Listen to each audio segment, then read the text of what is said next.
சமீபத்தில் அலகாபாத் நீதிமன்றத்தில் ஒரு பொதுநல வழக்கு தொடர்றாங்க. அந்த பொதுநல வழக்கில் என்ன சொல்லியிருக்காங்கன்னா, தாஜ்மஹால் ஒரு சிவன் கோயில்னு முகலாய அரசரான ஷாஜஹான் சிவன் கோயிலை இடிச்சிட்டு தான் அந்த பிரம்மாண்டமான தாஜ்மஹாலை கட்டியிருக்கிறதாகவும், தாஜ்மஹால் கீழே உள்ள 22 அறைகளில் சிவன் கோயில் இருந்ததற்கான ஆதாரங்கள் இருக்கிறதாகவும் அந்த ஒரு வழக்கில் சொல்றாங்க.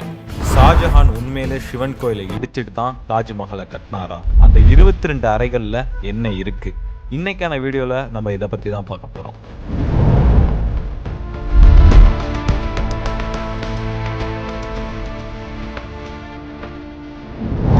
வாரணாசியை சேர்ந்து டாக்டர் ராஜ் நீஸ்ங்கிற ஒரு நபர் அலகாபாத் ஹைகோர்ட்டில் ஒரு கேஸ் போடுறாரு. அந்த ஒரு கேஸில் அவர் என்ன சொல்கிறாருன்னா, முகலாய அரசர் ஷாஜஹான் சிவன் கோயிலை இடிச்சிட்டு தான் இந்த தாஜ்மஹாலை கட்டியிருக்காரு. சிவன் கோயில் இருந்ததுக்கான ஆதாரம் தாஜ்மஹாலுக்கு கீழே உள்ள அந்த 22 அறைகள்லையும் அதற்கான ஆதாரம் இருக்குது. அது மட்டும் இல்லாமல் தாஜ்மஹால் கட்டப்பட்ட ஆண்டுகள்லையும் எங்களுக்கு சந்தேகம் இருக்குது. அதனால் தாஜ்மஹாலில் எத்தனை ஆண்டுகளாக கட்டினாங்கங்கிற ஒரு தெளிவான அறிக்கை எங்களுக்கு வேணுங்கிறதையும் அந்த வழக்கில் சொல்கிறாங்க. தாஜ்மஹால் இந்தியாவோட அடையாளம் இல்லைங்கிறதையும் சொல்கிறாங்க. இந்த வழக்கை விசாரித்த நீதிபதிகள் கடும் கோபமாகி ஒரு தீர்ப்பை கொடுக்குறாங்க. அதில் ஒரு நீதிபதி சொல்கிறாரு, உனக்கு தாஜ்மஹால் கட்டப்பட்ட ஆண்டின் மீது சந்தேகம் இருக்குன்னா முதல்ல நீ போயிட்டு ரிசர்ச் பண்ணி அதுக்கான ஆதாரங்களை கொண்டு வா அப்படின்னு அந்த நீதிபதி சொல்றாரு. அது இல்லாம இன்னொரு விஷயமும் சொல்றாரு, இன்னைக்கு தாஜ்மஹால்ல உள்ள அறைகளை திறந்து காமிங்க அப்படின்னு சொல்லிட்டு ஒரு வழக்க போடுவேன், நாளைக்கு இங்க உட்கார்ந்து இருக்க நீதிபதிகளோட அறைகள் மீது சந்தேகம்னு சொல்லி வழக்கு தொடர்ந்து திறந்து கட்ட சொல்லிடுவாங்க. அந்த நீதிபதி சொல்றாரு.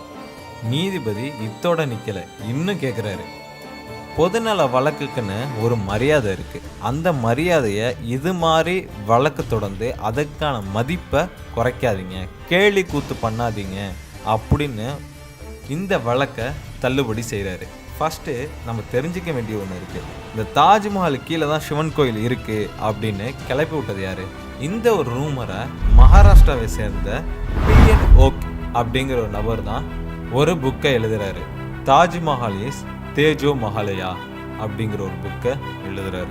அந்த புக்கில் தான் போட்டிருக்கு சிவன் கோயிலை இடிச்சிட்டு தான் இந்த தாஜ்மஹாலை கட்டியிருக்காங்கன்னு. இவர் இந்த ஒரு ரூமரை மட்டுமே பரப்பலை, இன்னொரு ரூமரையும் பரப்பியிருக்காரு. அது என்னன்னா, சவுதி அரேபியாவில் இருக்கிற மக்கா அது ஒரு சிவன் கோயில்னும் அதை இஸ்லாமியர்களை அழிச்சிட்டு அதை அவங்களோட புனித தலத்தை மாற்றிட்டாங்க அப்படிங்கிற ஒரு குற்றச்சாட்டான ஒரு பொய்யை வச்சிருக்காரு. இந்த புக்கின் அடிப்படையில் தான் இந்த கேஸையும் ஃபைல் பண்ணுறாங்க. இந்த ஒரு வழக்கை கவனித்த தொல்லியல் துறை அந்த சர்ச்சைக்கு முடிவு கட்டும் வகையில் தொல்லியல் துறை ஒரு வீடியோவை ரிலீஸ் பண்ணுறாங்க.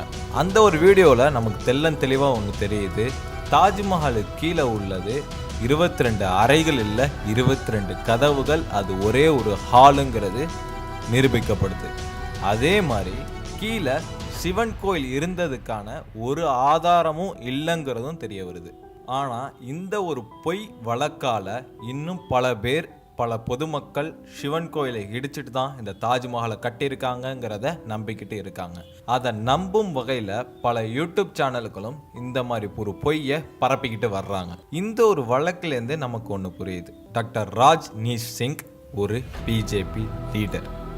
இவர்களோட நோக்கம் என்னன்னா, இங்கே இந்துக்களும் இஸ்லாமியர்களும் ஒன்றிணைஞ்சு இருக்கக்கூடாது, அதை அவங்க சீரழிக்கணும், அதை வச்சு அவங்க ஒரு அரசியல் பண்ணணும்.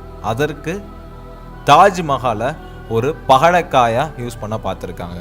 இங்கே அரசியல் நோக்கத்திற்காக மட்டும்தான் இந்த மாதிரி ரூமர்ஸ் எல்லாம் பரவிட்டு வருது. இது நெக்ஸ்ட் ஒரு வீடியோவில் இன்ட்ரெஸ்டிங்கான டாப்பிக்கோடு ஆதாரபூர்வமான செய்திகளோடு உங்களை சந்திக்கிறேன். இந்த வீடியோ உங்களுக்கு பிடிச்சிருந்தால் லைக் பண்ணி, ஷேர் பண்ணி, கமெண்ட் பண்ணிடுங்க. மறக்காமல் சப்ஸ்கிரைப் பண்ணிடுங்க. உங்களுடைய ஆதரவு ரொம்ப முக்கியம்.